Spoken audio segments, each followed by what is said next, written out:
बिस्मिल्लाहिर्रहमानिर्रहीम। अस्सलाम वालेकुम डियर स्टूडेंट्स, कैसे हैं आप सब। उम्मीद है आप सबके साथ बिल्कुल खैरियत से होंगे। डियर स्टूडेंट, लास्ट लेक्चर में एक्सरसाइज 3B को कंप्लीट सॉल्व किया था। आज के लेक्चर में चैप्टर नंबर 3 के मल्टीपल चॉइस क्वेश्चंस को सॉल्व करेंगे, इनको अच्छे से अंडरस्टैंड करेंगे। अगर आप मेरे चैनल पे न्यू है तो चैनल को सब्सक्राइब करें, बेल के आइकन को प्रेस कर दें ताकि मेरे आने वाली तमाम वीडियोस का नोटिफिकेशन आप तक पहुंच जाए। चैनल को शेयर करें अपने फेलोज के साथ ताकि उनकी हेल्प हो सके पढ़ाई में। स्टार्ट करते हैं आज के लेक्चर को। ओपन कर लें बुक का पेज नंबर 58 है। यहाँ पे देखो लिखा है select the correct answer from the given option. आपने स्टेटमेंट को पढ़ना है, अंडरस्टैंड करना है और करेक्ट ऑप्शन को चूज करना है। पार्ट 1 की स्टेटमेंट को अंडरस्टैंड करो तो इसमें लिखा है the positive factors of 12 are. अब देखो यहाँ पे लिखा होता ना कि फैक्टर्स ऑफ 12, तो आपके पास करेक्ट ऑप्शन सी का बनना था, ठीक है। अब इसमें देखो सारे फैक्टर्स लिखे हैं 12 के, लेकिन यहाँ पे लिखा है positive factor means even factors, ठीक है, यानी जिसपे 2 का टेबल जा सके। तो इवन आपके पास जो फैक्टर्स है ना 12 के, वो है आपके पास 1, 2, 4, 6 एंड 12। इसमें आप 3 को राइट नहीं करोगे डियर स्टूडेंट, इसको आपने अच्छे से अंडरस्टैंड करना है। तो आपके पास करेक्ट ऑप्शन बनेगा डी। सेकेंड पार्ट है एवोलिएट 2 + 7 × 9, ठीक है। अब आपने एक्सरसाइज 2D के अंदर बोर्ड में रूल को पढ़ा था, जिसके अकॉर्डिंग आप क्या करते हो, पहले उन नंबर्स को सॉल्व करते हो जो मल्टीप्लाई हो रहे होते हैं, ठीक है, फिर उसके बाद आप एडिशन करते हो। तो देखो अब इसमें ना आप इन दो नंबर को पहले सॉल्व करोगे। 7 को 9 से आप जब मल्टीप्लाई करोगे तो प्रोडक्ट बनेगा 63, और इसमें फिर आप 2 ऐड करोगे तो आंसर बनेगा 65। यानी पहले जो आपने ऑपरेशन परफॉर्म करना है ना वो मल्टीप्लीकेशन का है। तो करेक्ट ऑप्शन बनेगा आपके पास ए। थर्ड पार्ट है if a number is such that the sum of alternate digit is equal. यानी यहाँ पे ये बोला जा रहा है अगर आपके पास एक नंबर है, उसके अल्टरनेट डिजिट्स का आप सम लेते हो, अल्टरनेट डिजिट्स को आप ऐड करते हो, the number must be divisible by 11। तो जो आपके पास ना सम जो उनका इक्वल है वो डिविजिबल बाय 11 होना चाहिए। अब आप अगर रिमेंबर करें तो आपने डिविजिबिलिटी रूल फॉर डिजिट 11 पढ़ा था, जिसके अकॉर्डिंग आपके पास एक नंबर है, आप उसके जो अल्टरनेट डिजिट्स है ना उनका सम लोगे। सम लेने के बाद आप उनका डिफरेंस लोगे। डिफरेंस में जो नंबर है वो या तो 0 होना चाहिए या मल्टीपल होना चाहिए 11 का। तो इसके अकॉर्डिंग आपके पास गिवन स्टेटमेंट फॉल्स है। करेक्ट ऑप्शन है आपके पास ए। नेक्स्ट आपके पास पार्ट 4 है, नंबर है 3294 इज डिविजिबल बाय। अब देखो ये वाला जो 4 डिजिट नंबर है ना ये डिविजिबल बाय 9 है। किसी भी डिजिट का डिविजिबल बाय 9 होने के लिए जरूरी है कि आप ना उसके डिजिट्स का सम लो। सम आपके पास 9 का मल्टीपल होना चाहिए। अब देखो 9 में 4 ऐड करो तो क्या आता है 13, 13 में 2 ऐड करें 15, 15 में 3 ऐड करेंगे 18। तो अब 18 9 का मल्टीपल है, 9 2 क्या होता है 18। तो ये अब वेरीफाई कर रहा है। नेक्स्ट आपके पास है डिजिट 3। तो कोई भी नंबर 3 पे डिविजिबल तब होता है जब आप क्या करो, उसका जो डिजिट्स है ना उनका सम लो, ठीक है। सम में जो आंसर आ रहा है वो डिविजिबल बाय 3 होना चाहिए। अब इनका जो सम है ना डिजिट्स का वो 18 है। अब 18 3 पे डिविजिबल है, 3 का टेबल 18 पे जाता है 6 टाइम। नेक्स्ट आपके पास है डिजिट 27, और चैप्टर नंबर 3 के अंदर आपने डिविजिबिलिटी रूल ऑफ डिजिट 27 नहीं पढ़ा।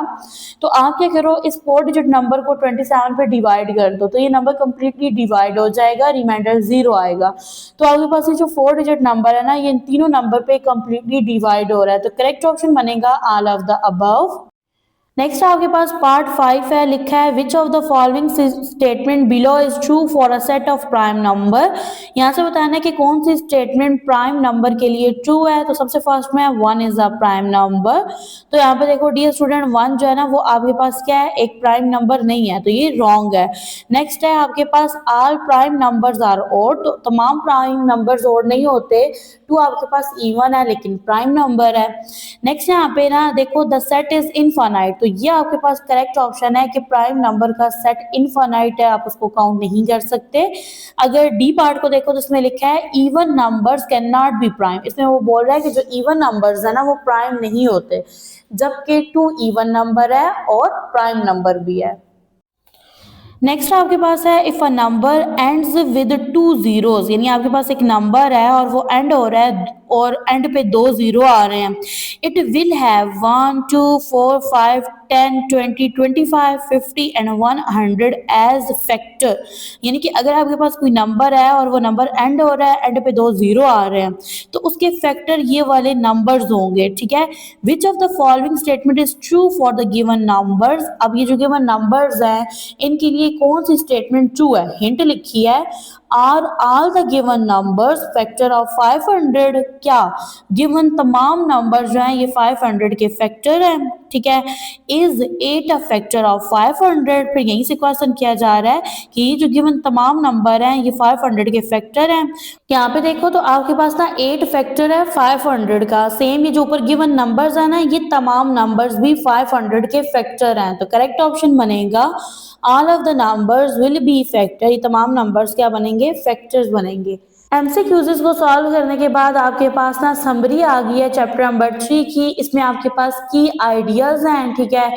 और ये ना आपके पास इंपॉर्टेंट डेफिनेशंस होती हैं, इंपॉर्टेंट टॉपिक्स होते हैं जिनको आप अच्छे से अंडरस्टैंड करें तो आप एग्जाम के अंदर एमसीक्यूज़ को अटेम्प्ट कर सकते हैं। डेफिनेशन आ जाती है तो उसको लिख सकते हो विद एग्जाम्पल। तो ये बुक का पेज नंबर 59 है। सबसे फर्स्ट में आपके पास प्राइम नंबर्स हैं, ठीक है। अब प्राइम नंबर्स कौन से नंबर्स होते हैं, ये ऐसे नेचुरल नंबर्स होते हैं जिनके एग्जैक्टली या डिस्टेंट टू फैक्टर्स होते हैं, ठीक है। फैक्टर से मुराद वो नंबर जो गिवन नंबर को कंप्लीटली डिवाइड कर दे, रिमाइंडर जीरो आ जाए, ठीक है। अब यहाँ पे देखो तो आपके पास ना जो 1 है वो आपका हर जो नेचुरल नंबर है ना उसका पहला फैक्टर 1 होता है, ठीक है। तो यहाँ पे अगर मैं आपको कुछ एग्जांपल्स दूं प्राइम नंबर्स की, तो आपके पास प्राइम नंबर है 2 जो कि स्मॉलेस्ट प्राइम नंबर है और इवन प्राइम नंबर है। नेक्स्ट आपके पास बनेगा 3 5 7 11 13, ठीक है। ये तमाम वो प्राइम नंबर्स हैं जिनके एग्जैक्टली 2 फैक्टर्स हैं, एक 1 है और एक नंबर इटसेल्फ है। नेक्स्ट आपके पास आता है जी टॉपिक फैक्टर का। तो फैक्टर बेसिकली क्या है, यहाँ पे लिखा है a number that divides another number, यानी कि एक नंबर जो दूसरे नंबर जिसको आप नेम देते हो डिवाइडेंड का उसको कंप्लीटली डिवाइड कर देता है। रिमाइंडर में आपके पास नॉन जीरो डिजिट नहीं आता बल्कि क्या आता है, जीरो आता है। जैसे फॉर एग्जांपल मैं यहाँ पे लिखती हूँ 6 डिवाइडेड बाय 2, तो यहाँ पे देखो तो आपके पास 6 डिवाइडेंट है, 2 डिवाइजर है। अब यहाँ पे 2 फैक्टर है 6 का, क्योंकि 2 6 को कंप्लीटली डिवाइड करेगा और रिमाइंडर आपके पास 0 आएगा। देखो 2 का टेबल 6 पे जाता है 3 टाइम, यानी कि रिमाइंडर नॉन जीरो डिजिट नहीं आना चाहिए, ठीक है, बल्कि 0 आना चाहिए।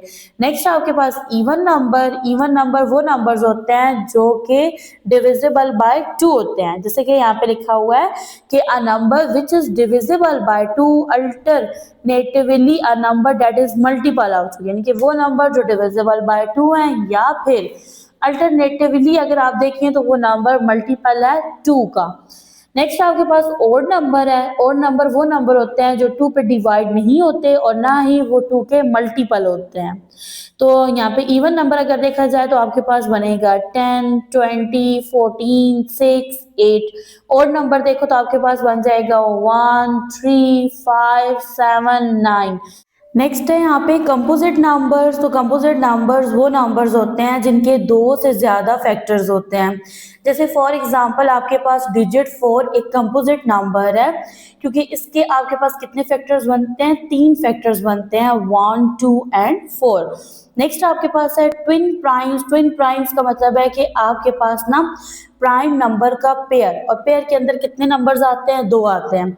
अब इसमें आपके पास ना ट्विन प्राइम्स का एक पेयर होता है और उनके दरमियान डिफरेंस 2 का होता है। जैसे फॉर एग्जांपल मैं यहाँ पे कहती हूँ 3 एंड 5, ठीक है, ये 2 प्राइम नंबर हैं, ट्विन प्राइम का ये पेयर है, ठीक है, और इनमें डिफरेंस 2 है। देखो 5 में से 3 निकालो तो क्या आता है, 2 आता है। नेक्स्ट आपके पास है प्राइम ट्रिपलेट।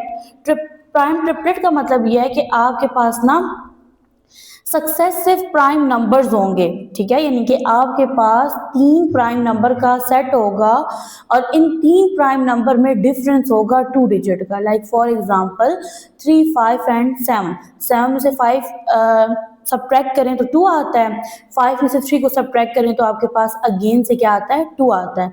आई होप यहाँ तक आपने अच्छे से अंडरस्टैंड कर लिया है। नेक्स्ट आपके पास है की इनसाइट्स, और इसमें देखो सबसे फर्स्ट में वर्ड है डिवाइडेंड। अब डिवाइडेंड कैसे बनता है, जैसे फॉर एग्जाम्पल मैं यहाँ पे एक नंबर लेती हूँ, ठीक है, जिसको मैं डिवाइड के अंदर लिखती हूँ, तो ये मेरे पास क्या है, डिवाइडेंड है। डिवाइड के बाद जो नंबर होता है वो डिवाइजर होता है, उसका आप टेबल लेके जाते हो। अब 4 का टेबल 39 के करीब तरीन अगर जाए तो 9 टाइम जाता है, 36 आता है, सब्ट्रैक्ट करने से आपके पास यहाँ पे 3 आ जाएगा। अब आपने ना अगेन से डिवाइडेंड बनाना है, ठीक है। डिवाइडेंड बनाने का फॉर्मूला ये होता है कि आप क्वेश्चन को डिवाइजर से मल्टीप्लाई करवाते हो और जो आंसर आता है ना उसमें रिमाइंडर ऐड कर देते हो। यहाँ पे देखो 9 को 4 से मल्टीप्लाई करवाओ तो 36 आएगा, इसमें रिमाइंडर 3 ऐड करेंगे तो 39 आ जाएगा। तो यहाँ से ना अगेन से आपके पास डिवाइडेंड बन जाएगा। फर्दर है आपके पास a number always has a limited number of factor although it can have unlimited number of multiples. देखो एमसीक्यू से पूछा जा सकता है कि आपके पास ना एक नंबर है, ठीक है, उसके अनलिमिटेड मल्टीपल्स हैं लेकिन लिमिटेड फैक्टर्स हैं, ठीक है। फैक्टर वो नंबर होता है ना जो गिवन नंबर को कंप्लीटली डिवाइड कर देता है। मल्टीपल का मतलब क्या है, मल्टीपल जो है वो ना अनलिमिटेड है, ठीक है। आप नंबर को जितने टाइम मल्टीप्लाई करोगे आपके पास एक प्रोडक्ट आ जाएगा। नेक्स्ट आपके पास है the factor of a dividend can be a prime और अ कंपोजिट नंबर, यानी जो आपके पास डिवाइडेंड है, ठीक है, उसका जो फैक्टर है ना वो प्राइम भी हो सकता है, कंपोजिट भी हो सकता है। जैसे अगर मैं यहाँ पे एक डिवाइडेंड राइट करती हूँ 4, ठीक है, अब इसका डिवाइजर मैंने लिखा है जी 2, तो 2 आपके पास क्या है, एक प्राइम नंबर है, ठीक है। फिर मैं यहाँ पे एक डिजिट राइट करती हूँ यहाँ पे 8, और यहाँ पे ना मैं डिवाइजर राइट करती हूँ 4, डिवाइडेंड 8 है, डिवाइजर 4 है। अब जो यहाँ पे डिवाइजर है ना वो कंपोजिट है क्योंकि इसके 2 से ज्यादा फैक्टर हैं डिजिट 4 के। नेक्स्ट आपके पास है a multiple is a dividend into which a factor can divide without leaving a reminder, यानी कि मैंने अभी आपको बताया था कि आपके पास ना मल्टीपल एक ऐसा डिवाइडेंड है जो कि क्या करता है, फैक्टर को कंप्लीटली डिवाइड कर देता है और रिमाइंडर 0 देता है। रिमाइंडर में कोई भी नॉन जीरो डिजिट नहीं आ रहा होता। तो डियर स्टूडेंट, आज के लेक्चर में हमारा चैप्टर नंबर 3 फिनिश हो गया। आई होप आपने इसको अच्छे से अंडरस्टैंड किया है। कोई भी क्वेश्चन है तो आप मुझसे कर सकते हैं, ठीक है, आपको आंसर मिल जाएगा। दुआ में याद रखिएगा, अपना रखिएगा ढेर सारा ख्याल। मिलते हैं नेक्स्ट लेक्चर में जिसमें स्टार्ट करेंगे चैप्टर नंबर 4 को।